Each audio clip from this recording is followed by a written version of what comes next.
জামাত শিবির জনতা, এই জনতা বলতে নন জামাত, এনসিপি, তরুণ প্রজন্ম, জুলাই প্রজন্ম, তাদেরও আশা ভরসার প্রতীক অ্যাডভোকেট শিশির মনির।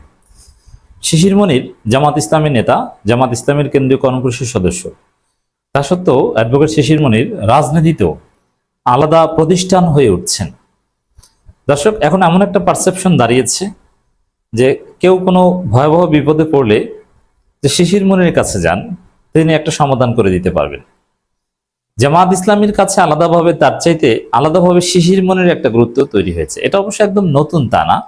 হাসিনার আমলেও জটিল কোনো মামলায়, যেমন আজকে যারা এনসিপি নেতা, একসময় ভিপি নুরের গণ অধিকার পরিষদ নেতা ছিল, এই যে আব্দুল কাদের, আকরাম, আরো অনেক বড় বড় নেতা, সেই সাবেক সমন্বয়করা, এরা যখন হাসিনার আমলে জেলে যেত, এই যে আখতার হোসেন এমপি, এদের আশা ভরসার জায়গা ছিল অ্যাডভোকেট শিশির মনির। বিপদে পড়লেই শিশির মনির, যে কোনো অতি জটিল মামলা শিশির মনির এখানে জামিন করাতে পারবেন। শুধু জামিন করানো বা মামলা ডিল করার ক্ষেত্রে হাসিনার আমলেও শিশির মনির আলাদা আলাদা একটা রেলেভেন্স ছিল। কিন্তু এখন শুধু মামলা কিংবা জামিন করানো না, এর বাইরেও শিশির মনির ব্যক্তি রাজনৈতিক প্রতিষ্ঠান হয়ে উঠছেন, প্রতিবাদের ভাষা হয়ে উঠছেন অ্যাডভোকেট শিশির মনির, সমস্যা সমাধানের আশার ভরসার স্থল হয়ে উঠছেন অ্যাডভোকেট শিশির মনির। যেমন ভোলার সেই অনলাইন অ্যাক্টিভিস্ট এবং জামাত কর্মী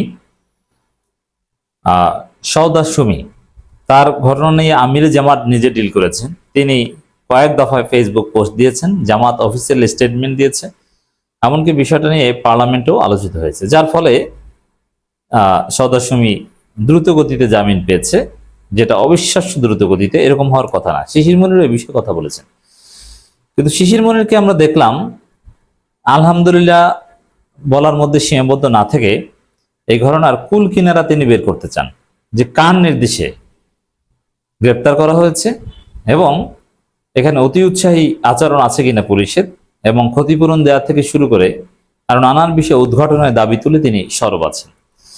তো ব্যক্তি শিশির মনির, তার যে প্রতিষ্ঠান ল ল্যাব, সেই ল ল্যাব থেকে আমরা দেখতে পাচ্ছি যে একটা স্টেটমেন্ট দেওয়া হয়েছে, ভোলায় জামাতের নারী কর্মী বিবি সওদাকে গ্রেপ্তারের বিষয়ে বিবৃতি।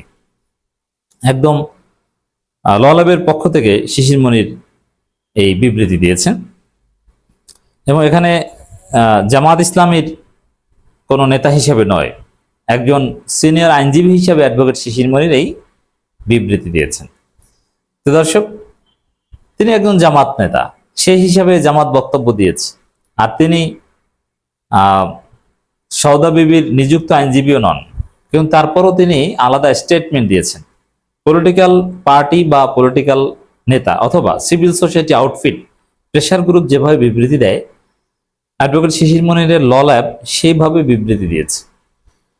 এর মানে অ্যাডভোকেট শিশির মনির এবং তার প্রতিষ্ঠান ল ল্যাব, এটা শুধু জামাত ইসলামীর নেতা শিশির মনির নয়, এর বাইরে একটা প্রেশার গ্রুপ হিসেবে প্রতিষ্ঠিত হচ্ছে।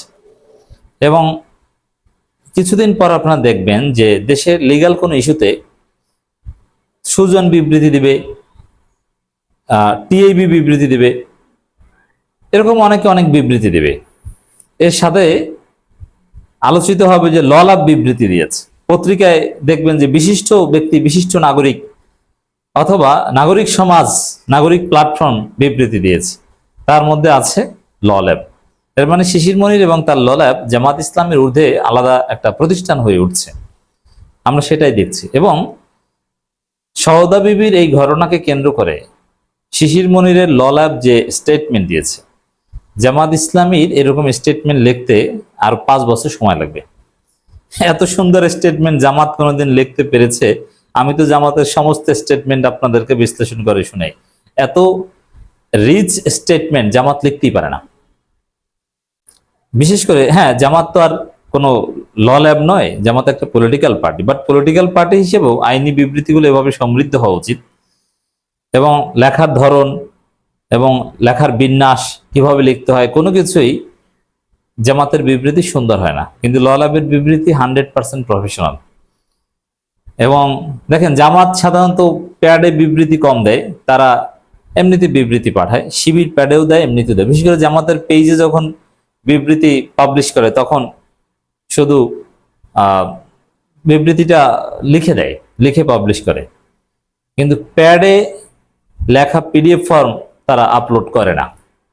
অথচ এটা করা উচিত। এটা সারা পৃথিবীতে অনলাইনে কিংবা সোশ্যাল মিডিয়ায় পাবলিশ হওয়া যে বিবৃতি, তার মধ্যে এই প্যাড, অফিসিয়াল প্যাডে বিবৃতি, পিডিএফ আকারে বিবৃতি পাবলিশ করা ফেসবুকে, এটা কিন্তু একটা প্র্যাকটিস রীতি এবং এর অনেক উপকারিতা আছে, এটার অনেক প্রয়োজনীয়তা রয়েছে। দুইটাই দেওয়া উচিত, লিখিত এবং পিডিএফ ফরম্যাট। তো এখানে বিএনপির অফিসিয়াল পেজ দেখেন বা আরো পলিটিক্যাল পার্টিগুলো যারা স্মার্ট মিডিয়া ম্যানেজমেন্ট করতে পারে বা যে ক্ষেত্রে সফল, আওয়ামী লীগের পেজ, তারা কিন্তু লিখিত বিবৃতি দেয়, আবার অফিসিয়াল প্যাডও দেয়, কিন্তু জামাত সেই অনুযায়ী পাচ্ছে না। তো দর্শক, শিশির মনিরের ল ল্যাব এক্ষেত্রে জামাত শিখতে পারে ল ল্যাব থেকে। এবং বিন্যাসটা দেখেন, এগুলোর কিন্তু গুরুত্ব আছে।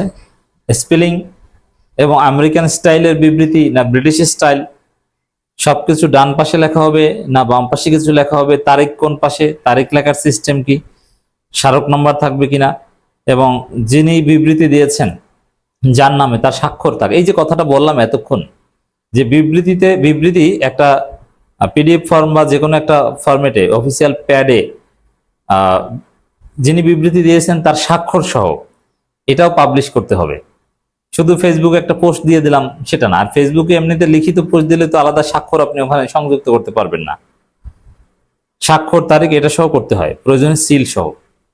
যেটা আলাদা প্যাডে যদি স্টেটমেন্ট দিয়ে ওইটা আপনি স্ক্যান করে বা পিডিএফ আকারে আপনি ওখানে যদি পোস্ট করেন, এটা তাহলে এটা সম্ভব। এটা শিশির মনির এই ল ল্যাব এটা করেছে। তো প্রথমে জামাত এখানে শিশির মনির ল ল্যাব থেকে বিবৃতি দেওয়া শিখতে পারে। এরপরে আসেন বিষয়টা কিভাবে ডিল করেছে আমরা একটু দেখি। ভোলায় জামাতের নারী কর্মী বিবি সওদাকে গ্রেপ্তার বিষয়ে বিবৃতি। বিগত 5 এপ্রিল 2026 জেলা সদর থানা পুলিশ রাত 8:30 জামাত কর্মী বিবি সওদাকে তার বাসা থেকে উঠিয়ে নেয়। দেখেন, বাসা থেকে উঠিয়ে নেয়, এটা কতটা ভয়ঙ্কর, তাও রাতে। এমনিতে সিম্পল গ্রেপ্তার হলে ভিন্ন কথা ছিল, ওয়ারেন্টের ভিত্তিতে গ্রেপ্তার হলে that would be different, but এখানে সম্পূর্ণ সে আওয়ামী পুলিশের স্টাইলে, মানে আতঙ্ক, প্যানিক ক্রিয়েট করার জন্য 6 এপ্রিল 2026 ফৌজদারি, মানে এটা বর্ণনা লিখেছে, এইটা হয়েছে। এক পর্যায়ে তাকে মুক্তি দেওয়া হয়। এ সংক্রান্ত আমাদের বক্তব্য হচ্ছে, বিবি সওদাকে ফৌজদারি কার্যবিধির 54 ধারা মোতাবেক পুলিশ হেফাজত নেওয়ার নির্দেশ সম্পূর্ণ বেআইনি ও অসাংবিধানিক। 54 ধারা মোতাবেক পুলিশ 11 ক্ষেত্রে বিনা ওয়ারেন্টে কাউকে গ্রেপ্তার করতে পারে, কিন্তু বিবি সওদাকে 54 ধারায় বর্ণিত শর্তের বাইরে গিয়ে পুলিশ নিজেদের হেফাজতে নিয়েছে। এটি অসাংবিধানিক এবং মানবাধিকারের সুস্পষ্ট লঙ্ঘন। ফরওয়ার্ডিং এ বিবি সওদার বিরুদ্ধে সাইবার সুরক্ষা অধ্যাদেশ 2025 সুনির্দিষ্ট কোনো বিধান লঙ্ঘনের অভিযোগ নেই। সুনির্দিষ্ট অপরাধ ছাড়া কেবলমাত্র সন্দেহের বশে কাউকে পুলিশ হেফাজতে নেওয়া আইনের শাসনের পরিপন্থী। মত প্রকাশের স্বাধীনতা খর্ব করে বিতর্কিত নিরাপত্তা আইন 2023 রহিতক্রমে সাইবার সুরক্ষা আইন 2025 প্রদান করা হয়। মানে সমস্ত আইন লঙ্ঘন করে এই অন্যায় করেছে আওয়ামী পুলিশ। এটা এই শিশির মনির এই বিবৃতি দিয়ে তো ওই মামলা যারা ডিল করছে, সাবমিশন করবে বা করেছে, তারাও এখান থেকে উপকৃত হয়েছে ডেফিনেটলি। তো দর্শক, যে কোনো সমস্যার সবচেয়ে পারফেক্ট সমাধান, আইনি সমাধান শিশির মনির দিতে পারবেন, তার ল ল্যাব দিতে পারবে। পুরো জাতির আশা আকাঙ্ক্ষার প্রতীক হয়ে উঠছে।